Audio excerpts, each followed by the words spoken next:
À Tel Aviv, samedi soir, des dizaines de milliers d'Israéliens sont venus crier leur colère. Ils manifestent contre la réforme judiciaire du premier ministre Benjamin Netanyahou, un symbole de la grogne contre son nouveau gouvernement, décrit comme étant le plus à droite de l'histoire du pays.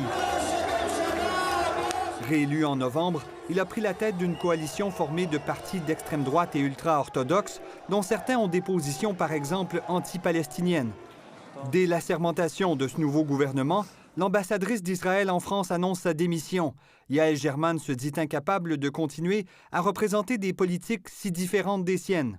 Dr. Ronan Pincus Hoffman, ambassador designate of the State of Israel. Son homologue au Canada, Ronen Hoffman, entré en poste il y a un peu plus d'un an, annonce son départ, lui aussi. Avec la transition vers un nouveau gouvernement et le changement de politique en Israël, écrit-il, mon intégrité personnelle et professionnelle m'a amené à demander de raccourcir mon mandat et de retourner en Israël cet été. Il s'est dit que son orientation politique étant très différente de celle du gouvernement actuel, qu'il ne pouvait continuer ses fonctions. Richard Marceau connaît assez bien l'ambassadeur.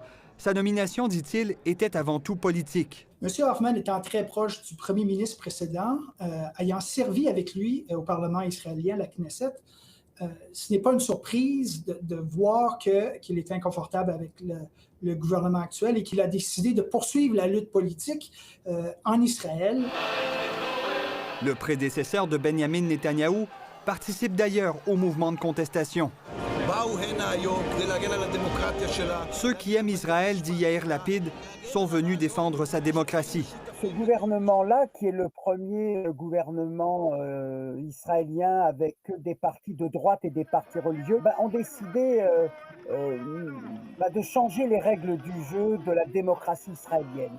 La réforme judiciaire dénoncée permettrait au Parlement de passer outre une décision de la Cour suprême. C'est véritablement un changement, une modification profonde des règles du jeu politique en Israël. Et encore une fois, on a le droit de le faire, mais à condition que ce soit un large consensus. C'est plutôt un bras de fer qui semble se jouer autant au Parlement que sur le terrain diplomatique et dans la rue. Ici Sébastien Desrosiers, Radio-Canada, Montréal.